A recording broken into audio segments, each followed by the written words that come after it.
नमस्कार दोस्तों, आप सभी का मेरे YouTube चैनल जनरेटर फंडा में स्वागत है। तो दोस्तों, आशा रखता हूँ कि आप सब स्वस्थ होंगे, मस्त होंगे। मैं भी स्वस्थ हूँ, मस्त हूँ। तो आज का जो टॉपिक है दोस्तों, वो मैं आपको बताने वाला हूँ ग्लो बाय। तो आज हम ग्लो बाय के बारे में बात करेंगे दोस्तों। तो इंजन के अंदर ग्लो बाय क्या होता है और वो ग्लो बाय कैसे होता है और उसके रीजन क्या है और उसका उपाय क्या है।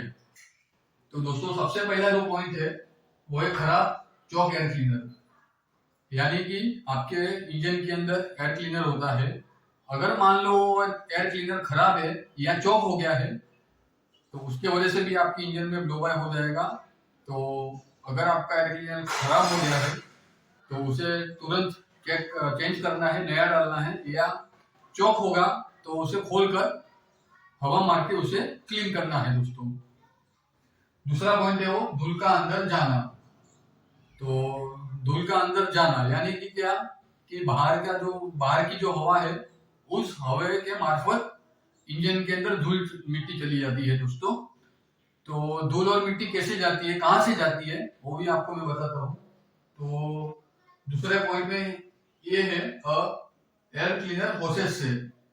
तो एयर क्लीनर की जो होस होती है, जैसे कि मान लो एयर फिल्टर है, एयर फिल्टर के यहाँ से सब होस पाइप होती है और उस होस पाइप आपकी जो लगती है वो इनलेट मैनिफोल्ड में लगती है दोस्तों।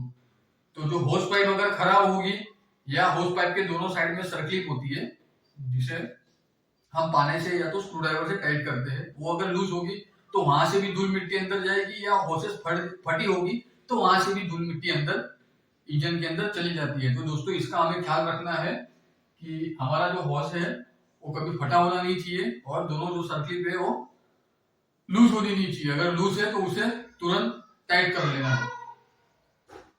ब पॉइंट है ड्राई टाइप एयर फिल्टर में रबर सील का गलत बैठना। अब दो टाइप के एयर फिल्टर आते हैं, एक ड्राई टाइप होता है, एक ऑयल बाथ टाइप होता है। तो ड्राई टाइप में रबर की सील होती है। जो आप कवर खोलोगे, कवर के वहां पे रबर की सील होगी। तो वो सील अगर अच्छे से बैठी नहीं है या उसको गलत बिठाया है, तब भी वहां से धूल मिट्टी अंदर चली जाएगी दोस्तों। तो इसका भी ख्याल रखना है। अगर गलत बिठाया है तो उसे तुरंत से सही कर लेना है। का पॉइंट है ऑयल बाथ एयर क्लीनर में ऑयल का ना होना। अब ऑयल बाथ एयर क्लीनर में क्या होता है कि एक ऐसा बाउल होता है नीचे, उसके अंदर एक जाली वाला बाउल होता है, वो पूरा कवर होगा, वो ऐसा खड़े में लगता है दोस्तों। तो नीचे वाला जो बाउल है, उस बाउल में क्या होता है, ऑयल होता है भरा हुआ। उसका एक मात्रा होती है, उतनी मात्रा में ऑयल भरा होता है। अगर उसमें आप ज्यादा ऑयल भी भर दोगे तो साइड में एक छेद होता है, उस छेद में से ज्यादा जो ऑयल है वो बाहर निकल जाता है दोस्तों। अब क्या होगा, उसके अंदर अगर आपने ऑयल नहीं भरा है, उसके अंदर एक फिल्टर की जाली होती है, उसी नाप की होगी वो, उससे थोड़ी सी साइज में छोटी होगी ताकि वो बाउल के अंदर वो बैठ जाए। और उसके अंदर वायर मेश होता है, मतलब वायर कैसे गोल गोल गोल गोल गुच्चे जिसे बोलते हैं, गुच्चा बोलते हैं, वो गुच्चा होता है। अब क्या होता है, बाहर की हवा जब उसके अंदर आएगी तो वो हवा उस गुच्चे वाले भाग से अंदर जाकर नीचे ऑयल में टकराएगी। जब ऑयल के अंदर वो हवा टकराएगी तो ऑयल की जो मिट्टी वगैरह होती है उस ऑयल के अंदर चिपक जाती है और हवा को फिल्टर कर देती है। अब मान लो उसके अंदर ऑयल ही नहीं है तो हवा फिल्टर होगी नहीं अच्छे से। अगर हवा अच्छे से फिल्टर नहीं होगी तो वो क्या हो जाएगी, हवा के साथ में जो मिट्टी है, धूल मिट्टी, भारी पार्टिकल्स है, वो इंजन के अंदर चली जाएगी तो इंजन को नुकसान हो जाएगा दोस्तों। तो इसका हमेशा ख्याल रखना है कि ऑयल बाथ टाइप में हमेशा से उसके लेवल का ऑयल भरना है। और वो ऑयल कौन सा भरना है दोस्तों, तो फ्रेश ऑयल, ताजा ऑयल भरना है उसके अंदर, ना कि यूज किया हुआ ऑयल। क्योंकि यूज किया हुआ ऑयल होता है वो जला होता है दोस्तों और उसके अंदर कार्बन भी आ जाता है। तो कभी भी उसे न डालो, उसके अंदर अच्छा सा फ्रेश ऑयल ही डालना है। मैंने काफी प्रैक्टिकल काम भी किया है साइड पे जाकर, तो मुझे बहुत सारी इंजन में यूज किया हुआ ऑयल भी कस्टमर उसके अंदर डाल देता है। तो ऐसा न करना है, उसमें हमेशा फ्रेश ऑयल ही होना चाहिए दोस्तों। थर्ड पॉइंट जो है सिलेंडर लाइनर पिस्टन रिंग पर घिसावट। तो अगर मान लो कि इंजन के अंदर ये प्रॉब्लम्स है तो इसके वजह से धूल मिट्टी अंदर चली जाएगी तो सिलेंडर लाइनर और पिस्टन रिंग को डैमेज कर देगी दोस्तों। उसके अंदर घिसावट आ जाएगी। तो वो घिसावट कैसी आएगी, तो जो हवा अंदर आती है वो पिस्टन के ऊपर ही आती है, फिर उसे कंप्रेशन स्ट्रोक के दरमियान क्या होता है, पिस्टन उसको दबा देता है। तो जब सक्शन स्ट्रोक के अंदर इनलेट वाल्व ओपन होता है, तो इनलेट वाल्व ओपन होता है, उसी के साथ में हवा भी अंदर आ जाती है दोस्तों। हवा जब अंदर आ जाती है तो उस हवा के अंदर अगर धूल मिट्टी के पार्टिकल्स है तो पिस्टन के ऊपर आ जाएंगे दोस्तों, और वो पिस्टन के आजू बाजू जो 3 रिंगे होती है उस रिंग को डैमेज कर देगा।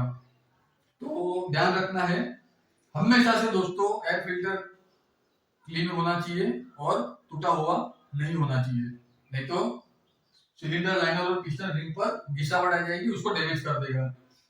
चौथा नंबर है पिस्टन रिंग का चिपक जाना। अब जो पिस्टन होता है, पिस्टन का ग्रूव अगर बड़ा हो गया है, पिस्टन का ग्रूव अगर ठीक से नहीं है, तो पिस्टन की जो रिंगे है वो चिपक जाएगी। अगर रिंगे उसमें चिपक गई तो लाइनर और रिंग के बीच में ज्यादा गैप हो जाएगा दोस्तों, तो उसका भी ध्यान रखना है। पांचवा जो पॉइंट है वो इंजन का ओवरहीटिंग होना। तो हमेशा से ध्यान रखिएगा दोस्तों, रेडिएटर के अंदर जो कूलेंट है वो कूलेंट की मात्रा लेवल से होनी चाहिए, कम होनी नहीं चाहिए। अगर रेडिएटर के अंदर कूलेंट की मात्रा कम होगा तो इंजन हमारा ओवरहीटिंग होगा। दूसरा पॉइंट है दोस्तों कि रेडिएटर के थ्रू जो जितनी भी होस पाइप गई है, वाटर पंप में गई है, वाटर पंप के थ्रू दूसरे जगह पे भी होस पाइप भी जाती है, सब थर्मोस्टेट वाल्व में भी होस पाइप होती है, तो उस होस पाइप का भी हमें ख्याल रखना है। उसकी सर्किट भी हमेशा से टाइट होनी चाहिए, वहां से लीकेजेस नहीं होना चाहिए, नहीं तो क्या होगा दोस्तों, इंजन हमारा ओवरहीटिंग होगा, और इंजन ओवरहीटिंग होने की वजह से पॉसिबल है कि हमारा इंजन जो है वो सीज भी हो जाएगा। लो बाई की बात तो दूसरी ओर रही दोस्तों, पर इंजन सीज होने का भी मुख्य कारण है कि इंजन का ओवरहीटिंग होना। तो इंजन का एक टेम्परेचर होता है, उसी टेम्परेचर पर इंजन चलना चाहिए दोस्तों, न कि कम और न ही ज्यादा। तो इस ओवरहीटिंग के ऊपर भी मैं दूसरी एक अच्छी से वीडियो बना दूंगा दोस्तों, तो आप लोग देख लेना उस वीडियो को भी, तो आपको ख्याल आ जाएगा कि ओवरहीटिंग इंजन कितने पॉइंट के और कौन सी वजह से हमारा इंजन ओवरहीटिंग हो जाता है दोस्तों। तो हमेशा से ये 5 पॉइंट का ध्यान रखना है, तो हमारा इंजन जो है वो लो बाय हो जाएगा। अब लो बाय को पहचाने कैसे, तो जैसे मुख्यत्वे इंजन में 3 पार्ट होते हैं। सबसे पहला होगा सिलेंडर हेड, दूसरा होगा क्रैंकेज यानी कि ब्लॉक, और तीसरा होगा दोस्तों ऑयल पैन। मुख्यत्वे 3 पार्ट होते हैं, 3 पार्ट को मिलाकर पूरा एक इंजन बनता है दोस्तों। तो सिलेंडर हेड में क्या होता है, रोकर असेंबली होती है, रोकर लीवर असेंबली, जिसे हम देसी भाषा में बांसुरी बोलते हैं। बांसुरी को उसकी डिजाइन होती है बांसुरी जैसी, वो सीधी इनलाइन होती है और उस पे टैपेड होते हैं, वो दोनों वाल्व को ओपन करते हैं दोस्तों। और उसको ढकने के लिए एक रॉकर कवर होता है, पूरा ऐसा इनलाइन होता है, इनलाइन इंजन होगा तो उसके अंदर वो रॉकर कवर होता है। अब किसी किसी इंजन में, ये मैं किर्लोस्कर की बात कर रहा हूँ, किर्लोस्कर के अंदर ऊपर रॉकर कवर में ही एक पाइप होता है, वो मैंने यहाँ पे ड्रॉ किया है दोस्तों। जैसे कि मान लो ये रॉकर कवर है पूरा, रॉकर कवर में ऐसे एक बंदूक, देसी भाषा में अगर बोलूं तो बंदूक जैसा होता है वो, तो ऐसा एक पाइप आया होता है बरोबर। जब पिस्टन की रिंगे और लाइनर के बीच में घिसावट हो गई है, तो जब कंप्रेसर स्ट्रोक के बाद पावर स्ट्रोक और पावर स्ट्रोक के बाद एग्जॉस्ट स्ट्रोक, एग्जॉस्ट स्ट्रोक के अंदर जो भी स्मोक होगा अंदर, वो स्मोक क्या होगा दोस्तों, पूरा बाहर नहीं निकल पाएगा थ्रू साइलेंसर के। तो वो जो स्मोक है वो आपके इंजन में भी चले जाएगा, यानी कि ऑयल चैम्बर में भी वो जाएगा, ऑयल पेन के अंदर भी जाएगा, और फिर वहां से पूरी इंजन में वो स्मोक घूमते रहेगा दोस्तों। अब पूरा इंजन में जब वो स्मोक घूमेगा तो उसे बाहर निकालने के लिए एक ब्रेदर ट्यूब होता है। तो जब ऑयल के वहां से धुआं पूरे इंजन में घूम जाएगा, तो यहाँ पे कवर होता है जो, जिसे हम रॉकर कवर बोलते हैं, उस रॉकर कवर में एक छेद होता है और वहां पे ब्रीदर ट्यूब लगी होती है, तो वो धुआं जो है वो ब्रीदर ट्यूब में से बाहर निकलेगा। तो अगर ये धुआं मान लो कि नॉर्मली आता है तो ठीक है, नॉर्मली आएगा तो कोई बात नहीं है, कोई घबराने की चिंता नहीं है। बट जिस प्रकार से साइलेंसर में से अगर धुआं आता है जितनी मात्रा में, बहुत ज्यादा, उतनी ही मात्रा में अगर यहां से भी धुआं आना चालू हो गया तो इंजन में दिक्कत आ जाएगी दोस्तों, इंजन में प्रॉब्लम है, मान लेना इंजन ओवरहीटिंग भी हो जाएगा, क्योंकि उस धुएं का भी टेम्परेचर होता है एक, तो वो जो टेम्परेचर है वो इंजन भी पकड़ लेगा दोस्तों।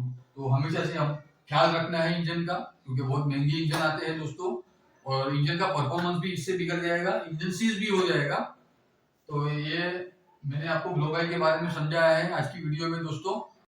अगर आपको मेरी ये वीडियो अच्छी लगी हो तो कृपया मेरी वीडियो को एक लाइक दीजिएगा, और अगर आपने कमेंट नहीं किया है तो दोस्तों वीडियो को कमेंट भी दीजिएगा, क्योंकि आपकी एक कमेंट से बहुत अच्छा खासा मोटिवेशन मिलता है दोस्तों। और मेरे चैनल को अगर सब्सक्राइब नहीं किया रहेगा तो मेरे चैनल को दोस्तों सब्सक्राइब भी कीजिएगा। आप सभी का वीडियो को देखने के लिए धन्यवाद। Thank you so much.